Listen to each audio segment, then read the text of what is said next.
ça faisait longtemps qu'on ne l'avait pas remis ce générique là. Bon, en vrai, je sais même pas ce que je vais mettre comme générique au montage, mais je pense que ouais, si je le trouve pas trop moche, je vais réutiliser le générique que j'avais fait à l'origine pour la chaîne. C'était censé être le générique des vidéos de la chaîne, qui était sorti le 1er décembre 2022 précisément, si vous vous souvenez bien.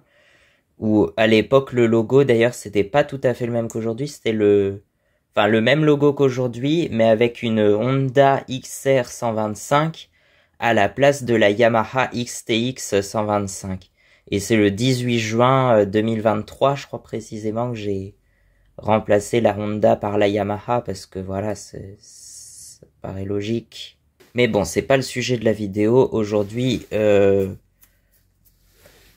déjà,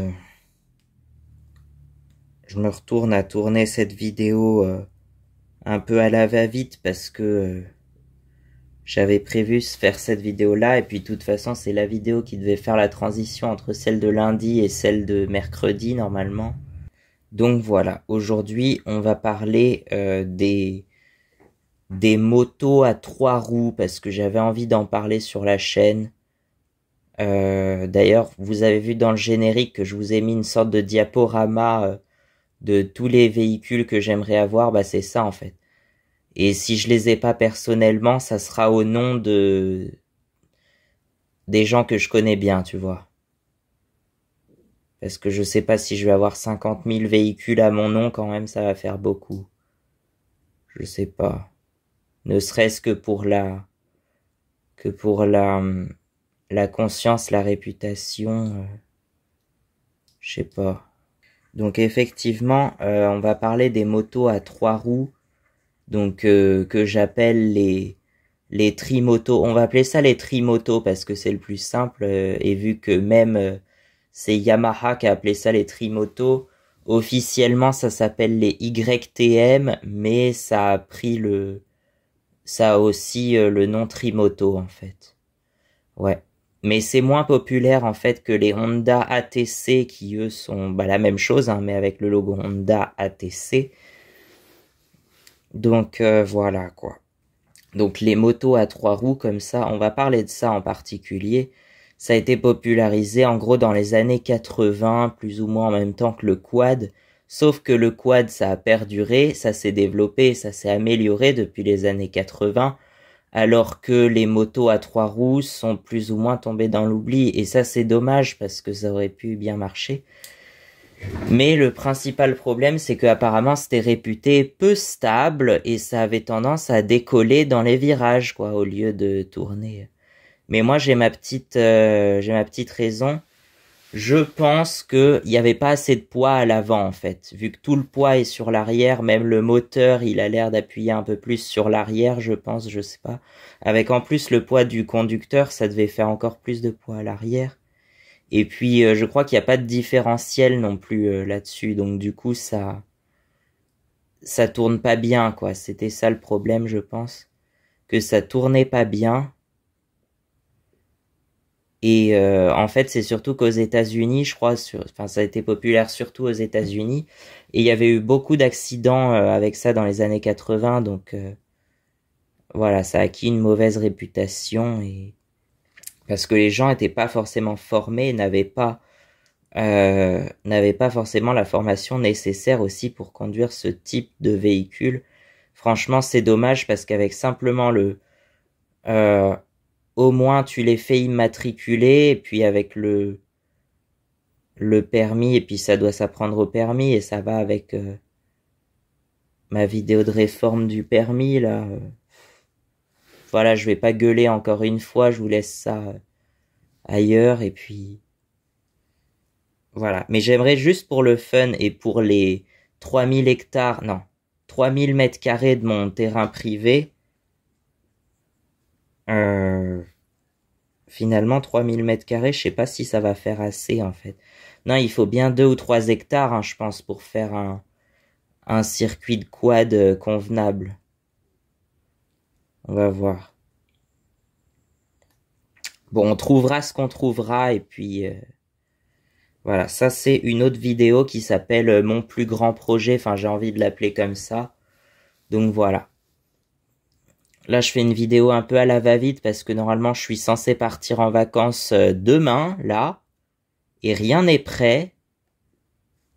Rien n'est prêt, je sais même pas si je vais pouvoir partir en vacances demain parce que je ne me suis pas encore bien concerté avec mes parents et tout ça. Et je ne sais pas où et comment et combien de temps je vais partir, donc voilà. Je vais peut-être pas partir en trimoto, même si j'aimerais bien.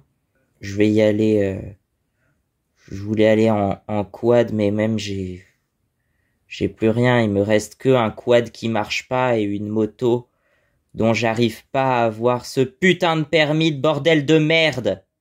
Donc voilà, je vous mets une liste, la liste de tous les véhicules que j'aimerais avoir ou qui seront au moins recensés en tant que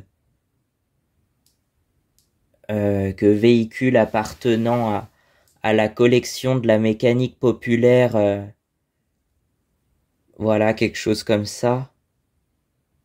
Et en gros, ce qui devrait figurer dans ma collection, même si ça sera pas dans ma collection personnelle, il faudra qu'il y ait plusieurs personnes en fait qui la créent cette collection. Donc il y aurait moi, il y aurait éventuellement mon cousin dont j'ai très peu parlé sur la chaîne, mais en même temps il fait autre chose à côté de tout ça. C'est vrai que je suis proche, on est dans les âges assez similaires. Enfin, il a juste un an de plus que moi et on se voit pas souvent parce qu'il a un travail à côté forcément et il fait en même temps des études comme tous les garçons de son âge en même temps, j'ai envie de dire. Moi je devrais bosser, je devrais être aux études, je devrais gagner ma vie, là j'ai 20 ans, je devrais avoir un salaire là déjà. Mais je trouve pas, j'arrive pas déjà à me concentrer plusieurs heures pour avoir un travail.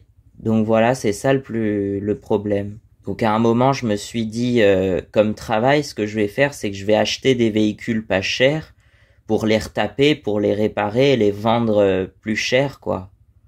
Ça paraît tout con comme ça, mais c'était une idée pour se faire. Alors certes, ça fait pas beaucoup de marge, hein, ça fait pas beaucoup de bénéfices en général, mais bon, voilà. Et souvent les émissions comme ça, bon déjà ils sont à plein temps les gars, ils travaillent beaucoup pour faire un résultat en quelques semaines, des fois à peine. Enfin ça dépend, je pense que c'est très variable le temps qu'ils mettent. Mais c'est surtout sur des voitures à 50 000 euros, voire plus, qui se font de la marge. Ils les achètent 25 000, ils les revendent 50 000. Avec un budget travaux de 10 000 euros, par exemple, c'est un exemple, hein, mais voilà.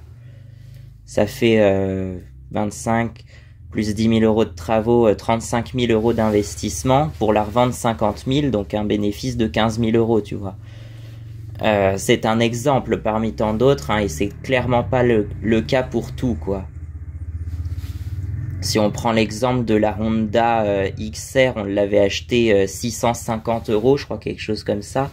On l'a revendu 950 et je pense qu'on aurait peut-être pu la revendre un peu plus de 1000 euros, mais bon, on l'a vendu 950, bon. Et puis, du coup, on a eu, je sais pas, peut-être pour un peu plus de 100 euros de pièces, je sais plus. Je crois qu'en tout, il y en avait entre 100 et 200 euros de bénéfices, un truc comme ça, mais c'est pas grand-chose. Et puis, on y a travaillé sur 5 mois. On l'a eu pendant 5 mois, je crois. Donc, voilà. Et puis, bon, j'avais pensé travailler dans un garage, tout ça, travailler la mécanique, puisque c'est ce qui me plaît le plus. Donc voilà. Ensuite, il y avait effectivement l'idée de la musique aussi. On en reparlera dans une autre vidéo, pourquoi je ne vis pas de mes musiques et que je ne veux pas vivre de mes musiques de toute façon, même si ça marchait et que ça se vendait beaucoup. Parce que je trouve que c'est pas très honnête comme source de revenus. Je sais pas pourquoi, mais c'est pas... La monétisation des musiques, ça va encore, mais des vidéos, je trouve pas ça très honnête, par exemple. Après, c'est mon point de vue, mais on détaillera ça plus dans une autre vidéo. Je sais pas quand elle sortira, mais voilà. Donc revenons au Yamaha Trimoto et au Honda ATC et tout ce qui a trois roues dans ce sens-là. En fait, il y a deux types de motos à trois roues. T'as les trois roues avec deux roues à l'arrière et une roue à l'avant. Ça, c'est le cas des Trimoto et Honda ATC. Et t'as le cas inverse avec deux roues à l'avant et une roue à l'arrière. Ça va être le cas des Can-Am Spyder et tout ça, par exemple. Ou même de la Yamaha Niken, par exemple. Vous n'en avez jamais entendu parler? C'est normal, ça avait l'air d'être un projet révolutionnaire, mais ça a fait un flop. Je sais pas pourquoi. C'est une grosse moto à trois roues basée sur la MT-09, mais avec deux roues à l'avant. Ça a pas marché parce que, je sais pas, beaucoup vont trouver ça moche, je suis sûr, mais bon. Et puis sinon, t'as les scooters à trois roues aussi, les Yamaha Tricity par exemple. Mais le plus connu dans ce cas-là, ça va être le Piaggio MP3.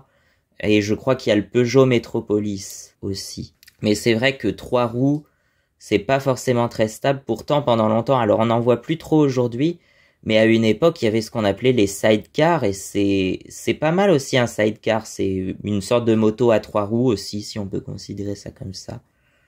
Mais je trouve que c'est joli, ça donne du style. En tout cas, moi je serais prêt à défendre quoi qu'il arrive les motos à trois roues et les motos à quatre roues aussi, puisque moi je viens du quad à l'origine, je suis passionné de quad surtout. Et après plusieurs réflexions, et à chaque fois j'y reviens, que finalement le véhicule qui me correspond le plus, eh ben c'est le quad, parce que au moins c'est stable et puis c'est plus facile c'est ce qu'il y a de plus facile à conduire en fait, j'ai l'impression. Mais moi, je veux pas forcément nous, ce qu'on a, c'est un gros quad 600 cm3. Enfin, un gros quad, ouais. C'est un 600 cm3. Un CF Moto X6 625. Également connu sous le nom de Terralander 625. Il a plusieurs noms, en fait. Il s'appelle soit CF 625, soit C-Force 625, soit X6 625 ou Terralander 625. Bon, tout ça pour finalement avoir un moteur de 594 cm3. Bon, voilà quoi. Au bout d'un moment, tu l'appelles 600, mais pas 625 quoi. Donc voilà, apparemment c'est un quad qui est quand même assez connu. Enfin, assez connu, si je cherche ça sur YouTube, il va me trouver que des vidéos en russe, bizarrement, je sais pas pourquoi. Les seules vidéos en français sur ce quad, en fait, elles sont sur ma chaîne. Voilà, elles sont chez moi. Et sinon, pourtant, il y en a pas mal en France, des quads comme ça, des CF 625 des années 2010. Il y en a pas mal, c'est assez connu. Mais c'était avant que CF Moto devienne connu comme il l'est aujourd'hui en fait. À l'époque, CF Moto c'était beaucoup moins connu qu'aujourd'hui. Ils font aussi et surtout des sortes de buggy là qu'on appelle les SSV aussi. Et puis ils font des motos aussi. Hein. Il y a récemment les NK 650, je crois, je sais plus comment elles s'appellent. Je crois que c'est ça, les CF Moto NK. Bon, c'est des motos.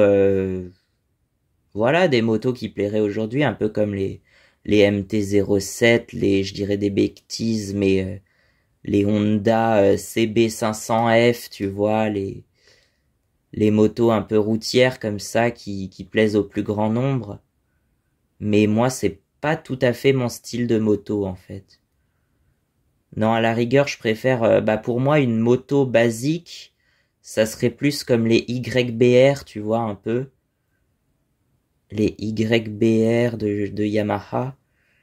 Et puis mon style de moto, non, c'est clairement les XT et toute la famille des Yamaha XT en fait. Toute la famille des Yamaha XT. Et puis des Suzuki DR aussi, puisque la Suzuki DR c'est ça, hein, c'est dans le même style. Donc voilà, à tous ceux qui aiment les motos, les quads, les trimotos et les motoneiges, venez avec moi, venez, je vous emmène au refuge de ma Yamaha qui n'existe pas encore, mais je sais même pas où le créer ce refuge de toute façon.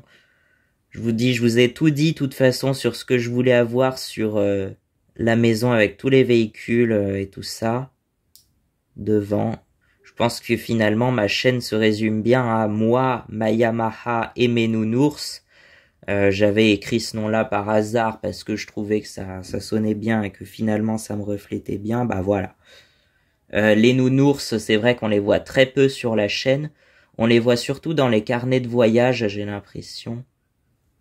Mais ils sont souvent avec moi pourtant. Ils sont quasiment toujours avec moi, ça dépend. Mais en général, en balade en moto, ils viennent. Et les nounours, pareil, ils ont grandi maintenant, ils ont mon âge quasiment. Frisquette, elle a 1 an de plus que moi. Booba, il a 2 ans de moins que moi.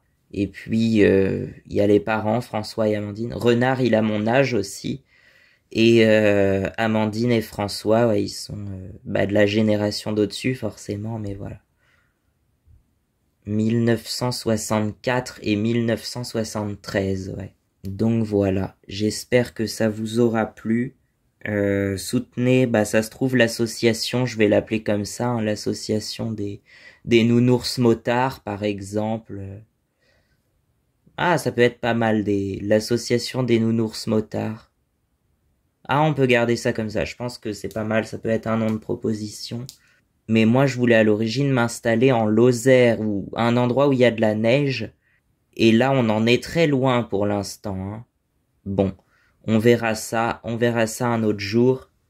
Justement dans une vidéo qui s'appellera, je crois, mon plus grand projet ou quelque chose comme ça. Donc voilà. Restez bien à l'affût. Je vous laisse.